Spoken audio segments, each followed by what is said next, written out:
Hello, Katrina. Hello, Amanda. Thank you for popping my cherry on my first official podcast. Love popping your cherry. What's not to love? Might have to edit that out. But it does set a tone. Does set a tone. Does set a tone. I'm all about the tone. I'm all about the tone too. Far out. All right, so let's have a chat. Yes. It's been so long since I've seen you. Like yesterday. Like yesterday. God, and here we are. So tell me, what are your core beliefs about effective leadership and how do they influence your coaching approach? My core beliefs about effective leadership. Mm-hmm. I think first and foremost, I think leadership is a very personal thing. I think that people try very hard to lead like other people rather than leaning into who they naturally are and leading from that space. I think that leadership is grounded in relationships and quite often is less about you and more about other people and how you build relationship and help them step into who they are as well. And you can only do that, I think, if you have a level of ability to step into who you fully are. So I want to expand on that thought for a minute. You, if I get this correct, you mentioned leadership is about relationships. Tell me more about that. So I believe in the legacy of relationships, and I've only come to really learn the impact that I've had as leader on other people comes back to the relationship that I've built with them and the way that my interaction with them has left them feeling. So it's like an impression of increase that they actually also feel better about themselves or their situation or where they're at or where they're going as a result of being with me or around me or in conversation with me, which is built through getting to know people, knowing who they are, asking questions, seeing them, holding space for them, real listening, trying to understand them. And I think that's relationship. That's excellent. Yeah. How do you assess and improve team dynamics within an organisation? Oh, you're hitting me with the big ones. How do I assess and improve team dynamics? Yes. When I think about team dynamics, I always think about it's dynamic. So dynamic has a movement to it. It has a energy to it. And I think that every person brings their different energies to it.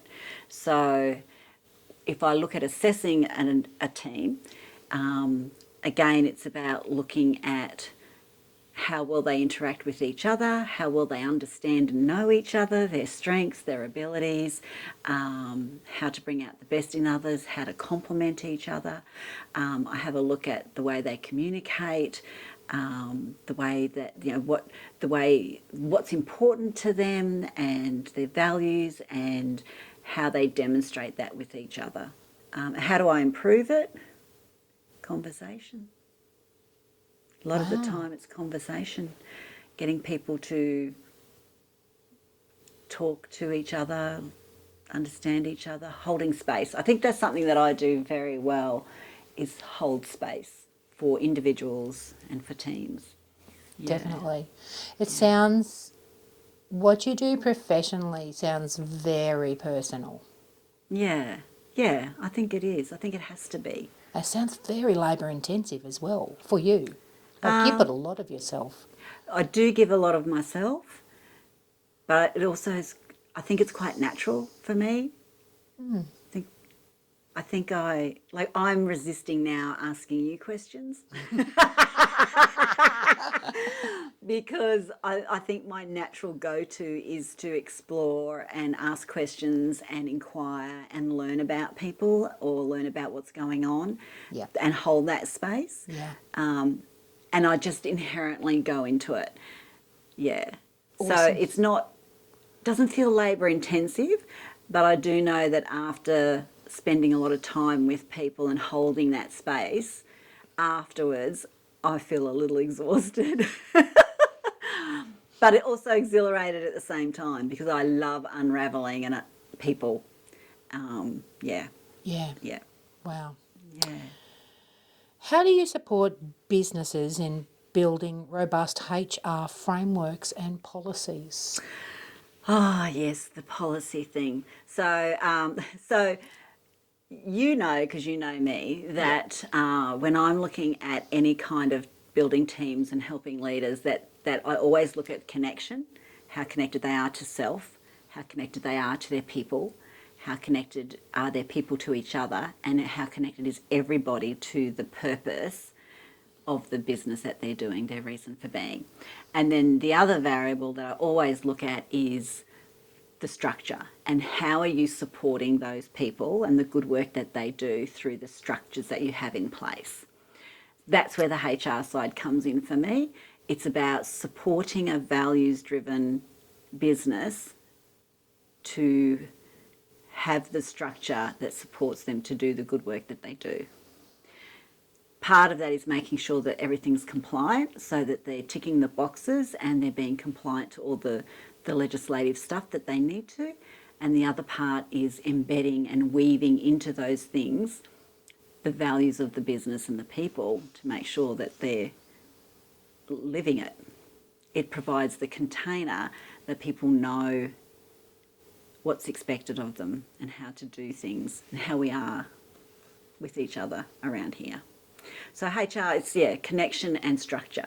And to me, HR is more around providing the framework and the container to be compliant, but to have the commitment from the people. Yeah, right on. How did your experience as founding CEO of a not for profit shape the way you now lead and coach? Massively, massively.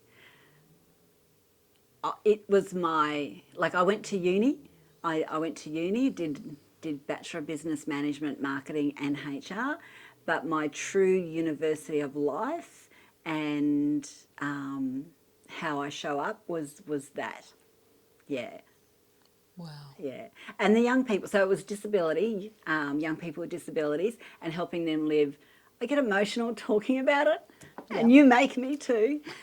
It was just so important to me. Yeah. Yeah. Yeah, Why do you think that question touches a nerve?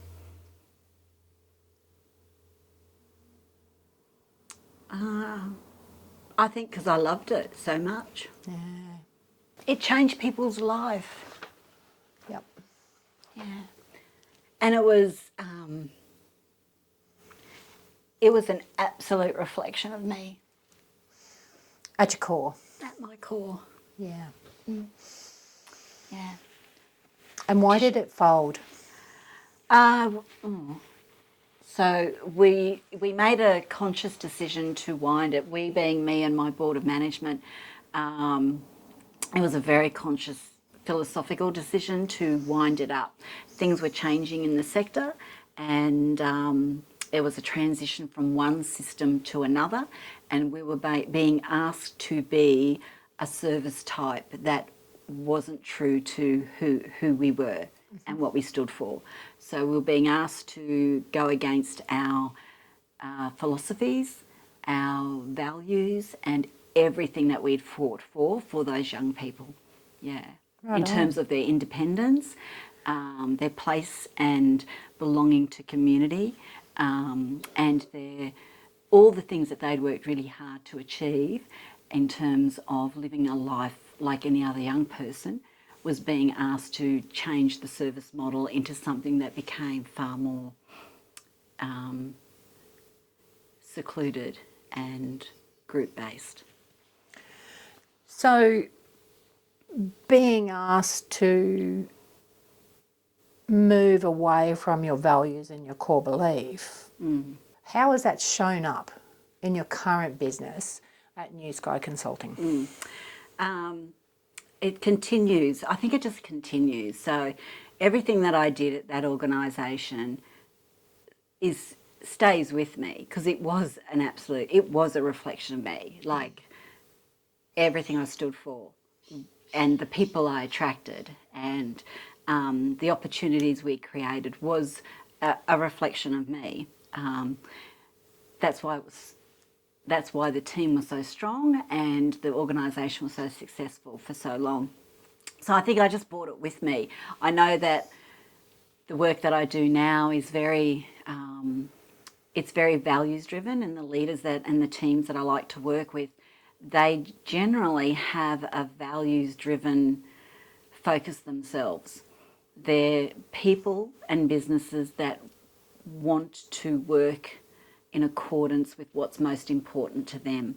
It is about, it's a business, so it is about profitability, but it's more than that. It's also about purpose and building something that's quite,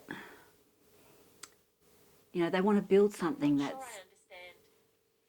I understand. Be quiet, Google. They want to build something that's really quite amazing or special or unique. It's their own legacy. And they think that they sometimes think the business is their legacy, but it's not. It's the people and the impact they have on their people, whether it be their customers or their team, or their own families in the way that they're delivering their business. It's always the legacy of the relationships that they're building. They're not always aware of that then. So, but yes, it's very much thought through, very values laden.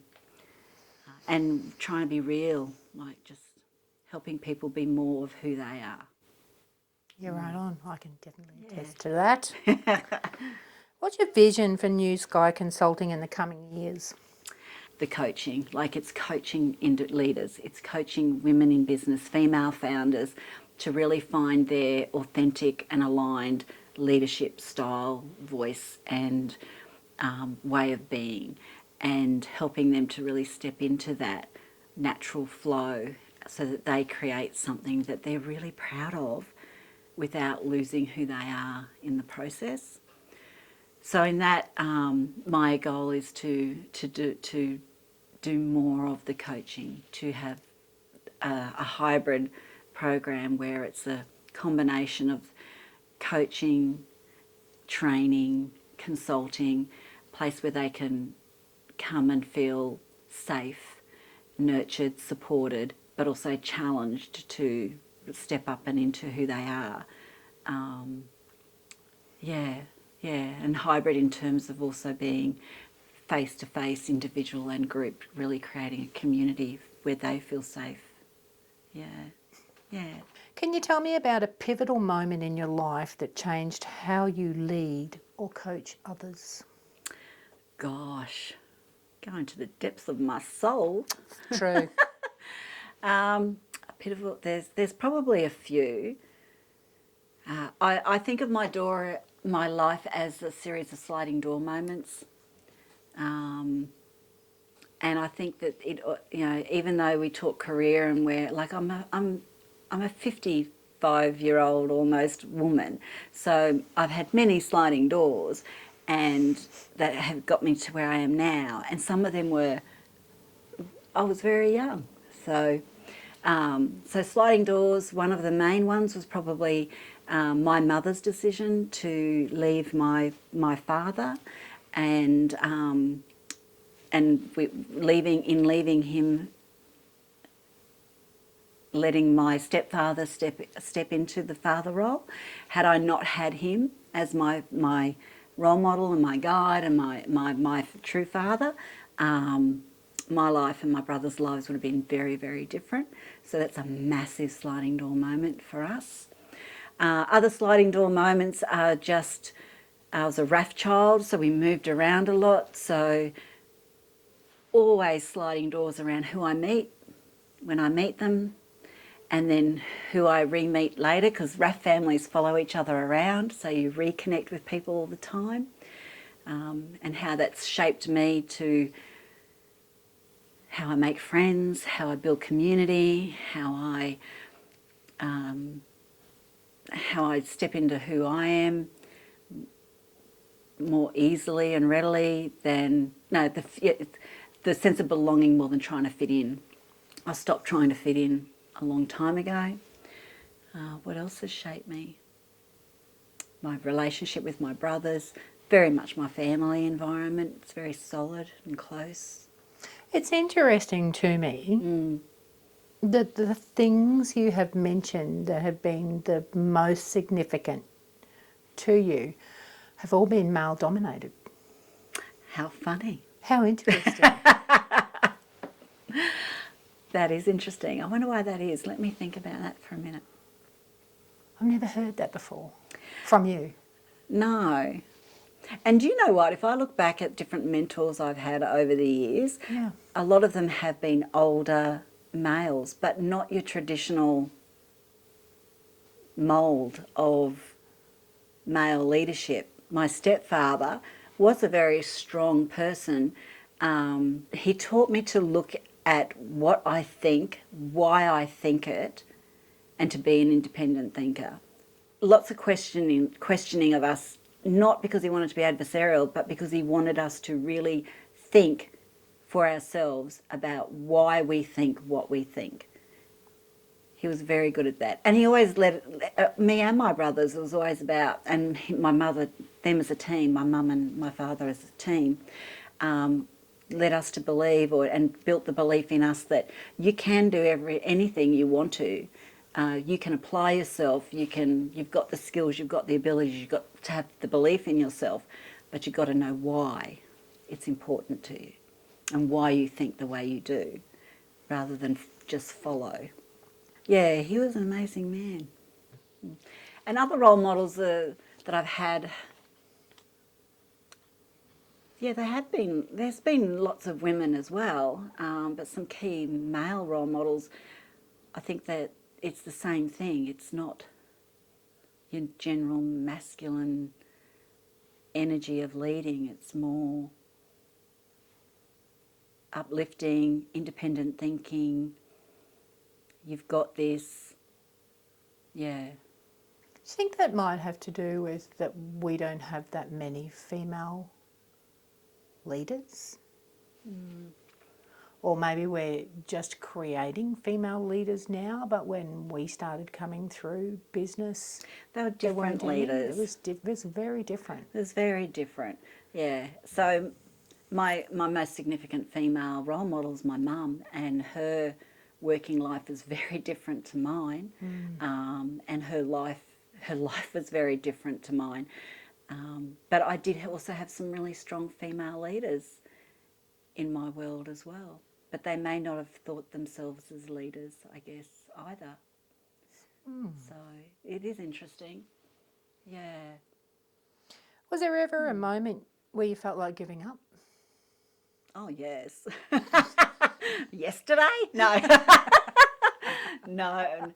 Maybe yesterday. Yeah. No. I thought of giving up probably 3 times I had my not-for-profit for 25 years. There's probably 3 different occasions I thought about giving up there. Never did. And in my own business, probably more recently thought about, why am I doing this? This is not easy. And relevance as well. I think, yeah, relevance. That's a big thing. It's a massive thing. Relevance is huge. Yeah, yeah. What's helped you push through? Oh, what's helped me push through? I think it's an inner knowing. I think there's a sense of, like, one of my most important values is contribution and learning. I love to contribute and I love to learn. And so I like to look at things as a lesson and what do I need to learn here and what can I contribute. And also knowing at each point that I hadn't actually finished contributing or learning. And there was still a difference that I could make. Has there been a person, mentor or family, who shaped your values in business? My values in business. Mm. Yes. The person that comes to mind is a lady named Kathy, and she first came into my world when I met her when I was running my not-for-profit, and she was working for the department at the time, but she was also a mother of a person with a disability who had acquired that disability through a car accident at a very young age.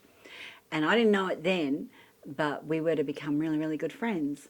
And she ran a self-managed service for her daughter, so that her daughter could live independently in her own home with fully staffed.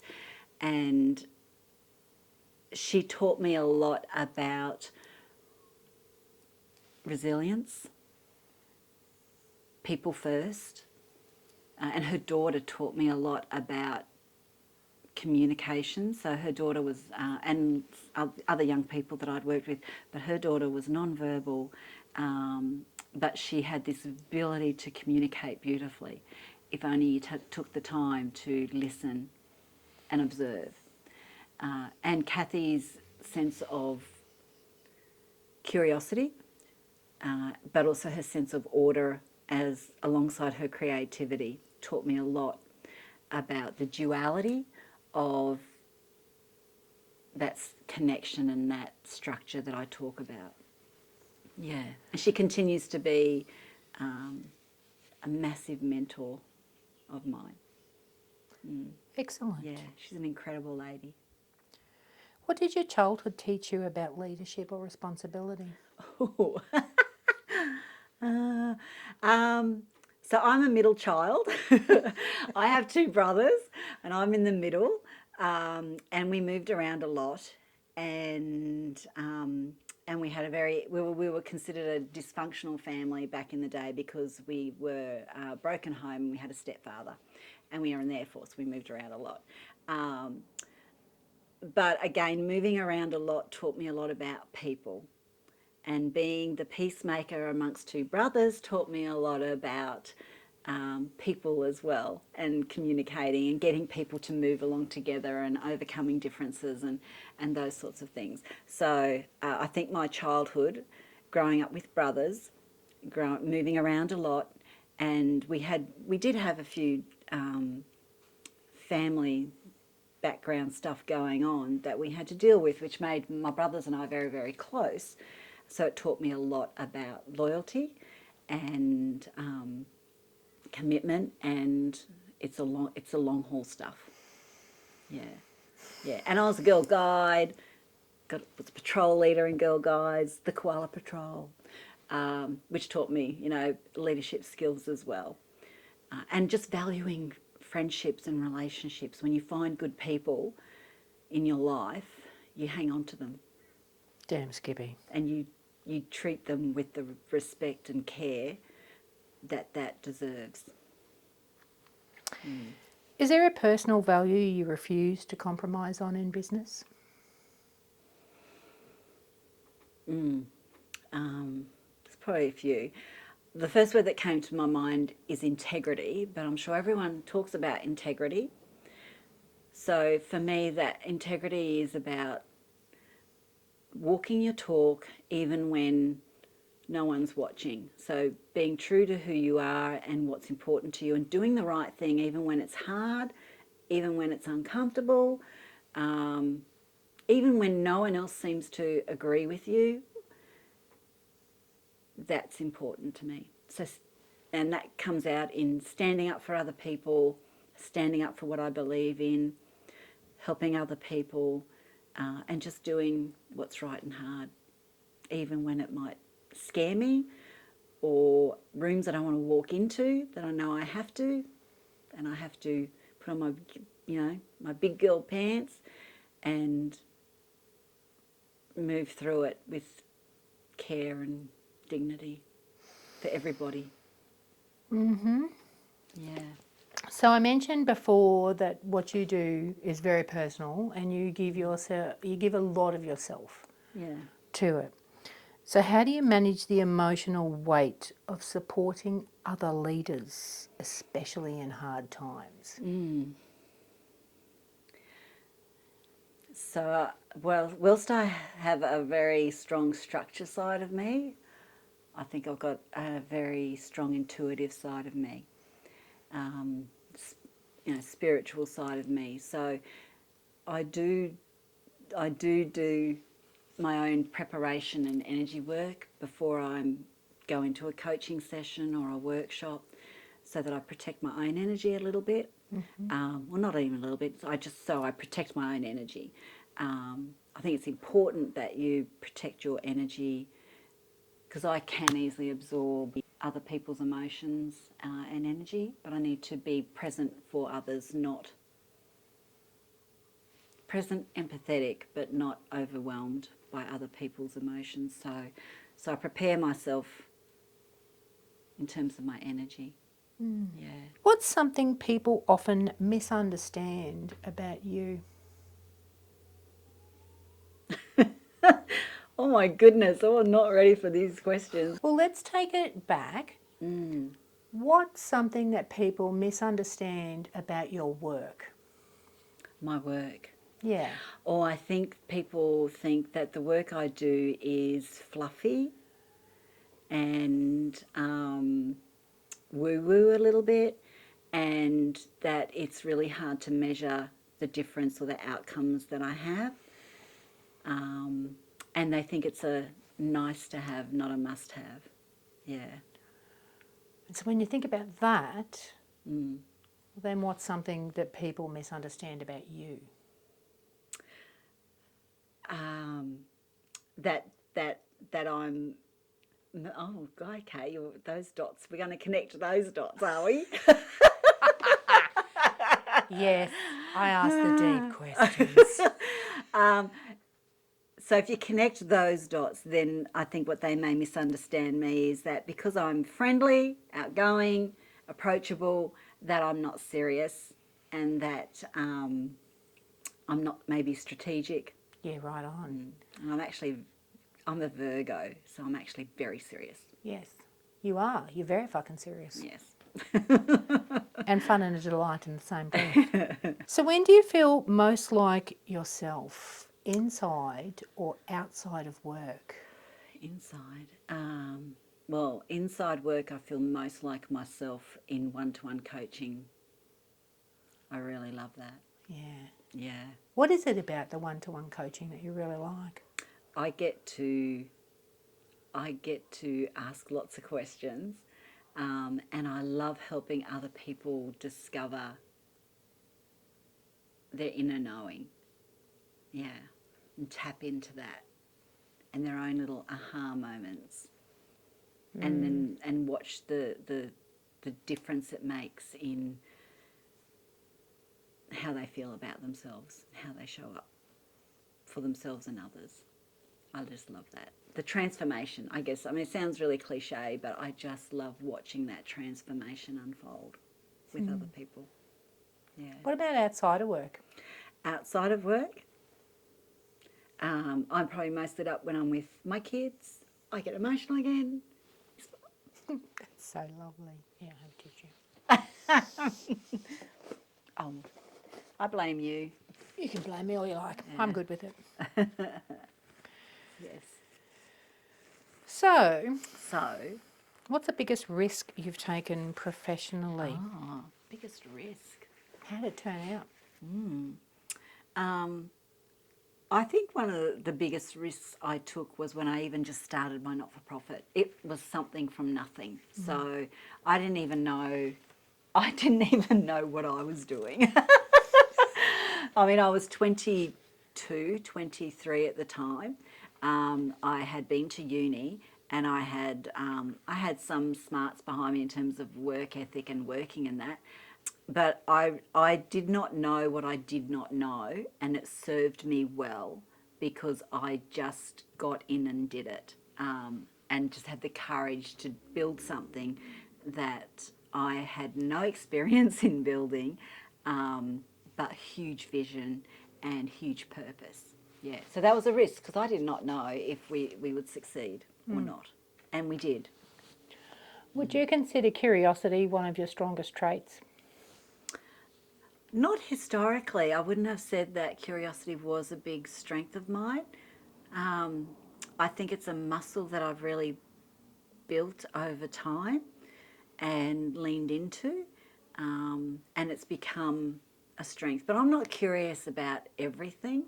Like, I think my curiosity is pretty contained to people. I have no desire to solve, maths problems or anything. There's some things about the way the world works that I'm not curious about, but when it comes to human behaviour and why people do what they do, or what makes them tick, or what's important to them, or people's stories, I'm hugely curious. Yeah, so I think it's topic related. Have you ever felt underestimated in a room because you're a woman? Oh, how many rooms? How many times? Yes, I have. So, and still, there's still times now that I feel that way. Initially, I felt like that as a very young CEO. Yep. Being young and female, there was times when I was underestimated. But again, being young and headstrong and female meant that it didn't deter me. I just had the courage to move through it. And I did not know did not fully understand or know some of the barriers I was up against, because I was brought up to believe that I could do and achieve and be. I just had to apply myself and believe in myself and put in the work if it was meant enough to me. So I did not know until I was experiencing it, and sometimes I was blind to it until after the fact, and you go, oh, did that just happen? Yes, that just happened. Wow. Yeah. Yeah. Yeah. Do you think women lead differently? I think, oh, that is such a massive question. I think that men and women can lead the same and they can lead differently, but there's again an energy behind it. I think historically we've been taught or role modelled to lead in a certain way that has much more of a masculine energy to it, and even just historically in terms of leadership, the role models that we've had. But I've met some men who have a beautiful ability to bring that other side, the more feminine type energy to their leadership that is both empathetic and nurturing. So I don't want to say it's more one way than the other, but I do think women lead a little bit differently overall and in general. Yeah. Was there a moment when you realised that your voice carried weight, not just professionally, but as a woman?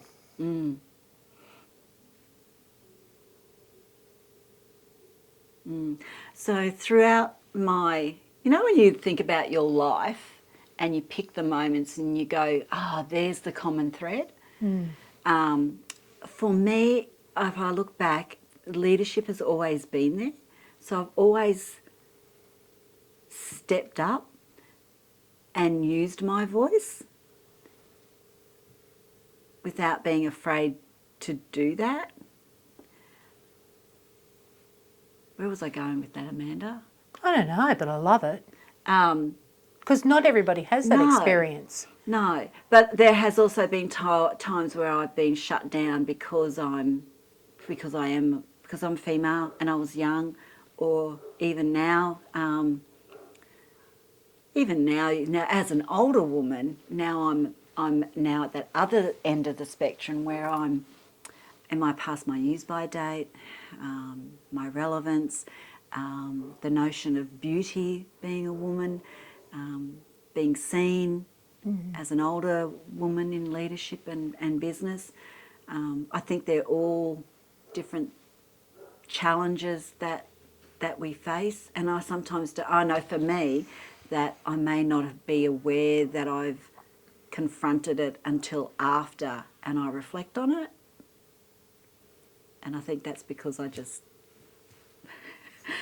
don't know. I think maybe it's I can manage situations, and so I manage a situation, or I work with the personalities and the environment, and then it's later that I look back at the dynamic of it and can reflect on it, and then look at all that's occurred and gone, that's how I dealt with it.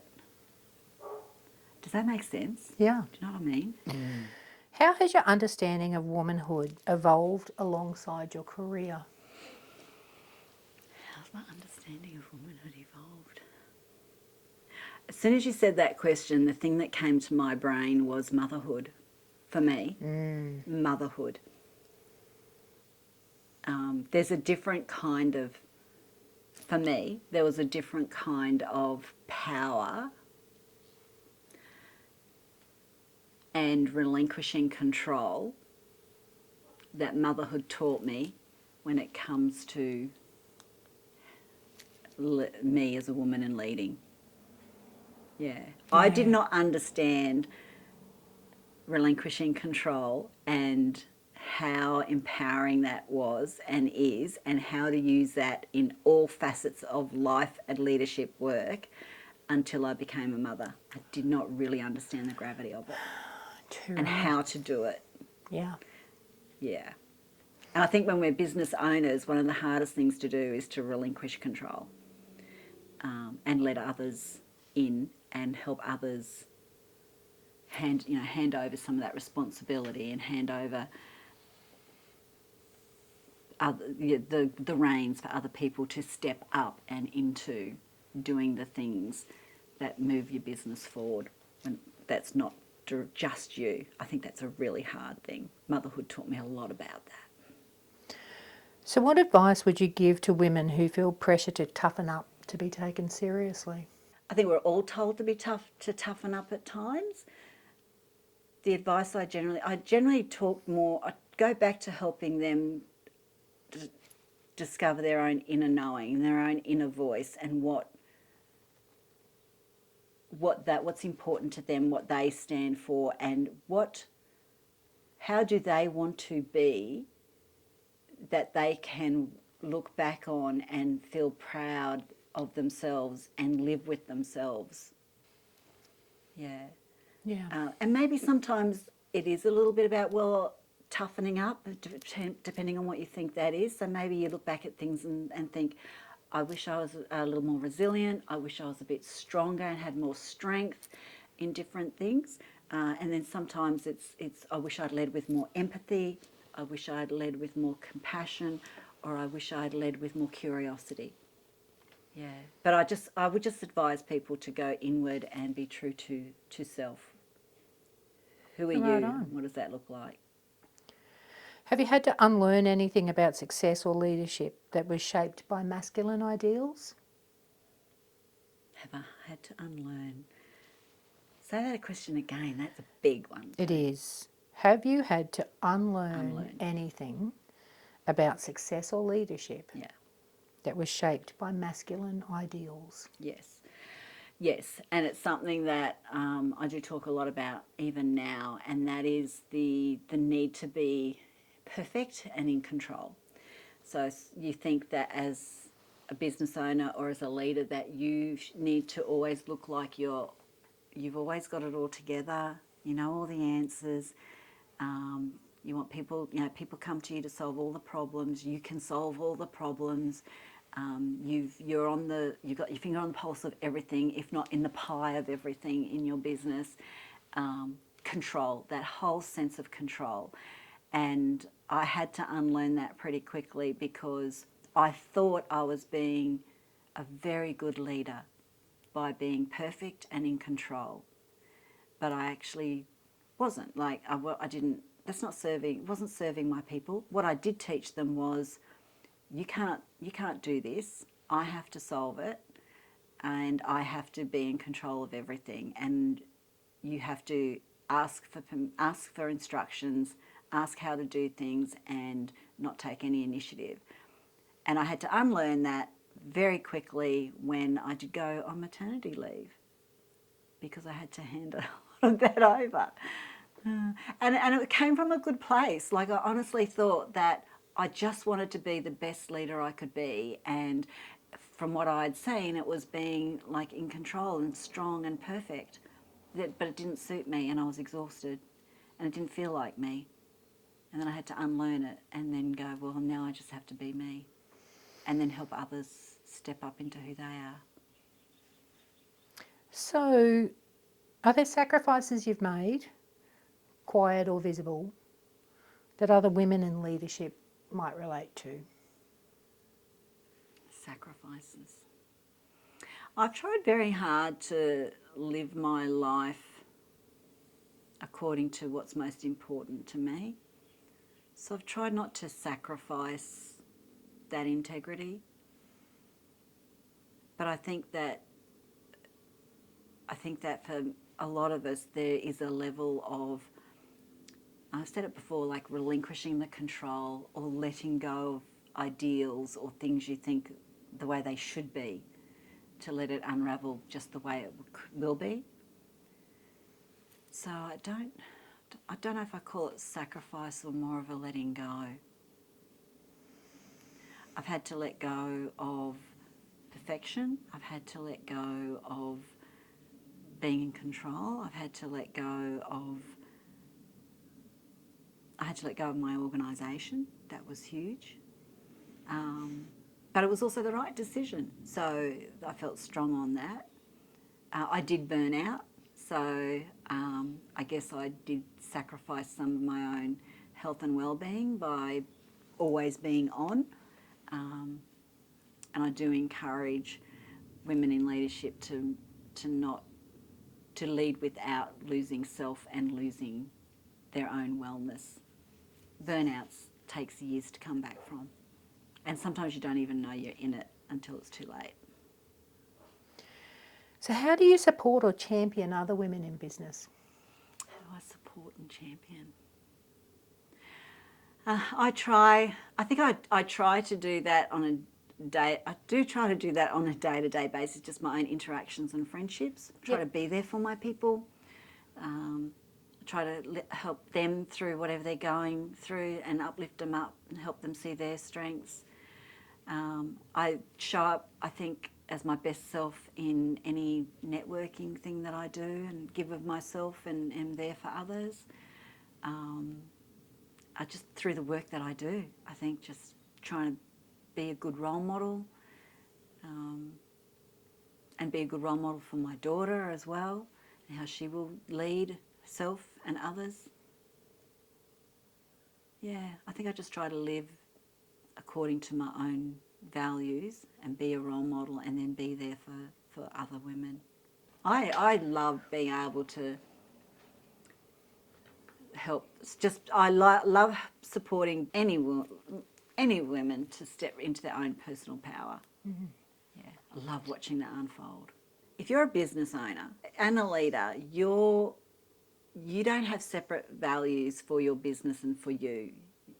Your business is your vehicle of expression of who you are. And whether you're conscious of it or not, it will be expressed in that way. It's good to be conscious of it, because then you can live it more intentionally. Oh, they were hard questions. They were hard Amanda. questions, right? Yeah, that I hadn't had a chance to even think about. No. God, did I answer them? You did really well. I'm very impressed. You hit my emotional raw thing, and because it's you as well. My God. Stop it. I think it's the beginning of something very exciting. Man, you could get so many different answers from so many different people. Yeah. And how interesting would it be to just sit and listen? Mm. That's the goal. Is there anything else that you wanted to add? No, just that they were really hard-hitting questions that I had no time to think about. Thanks, Amanda. My absolute pleasure. Oh my goodness. So thank you very much for Thank coming along. you. Bye. Bye.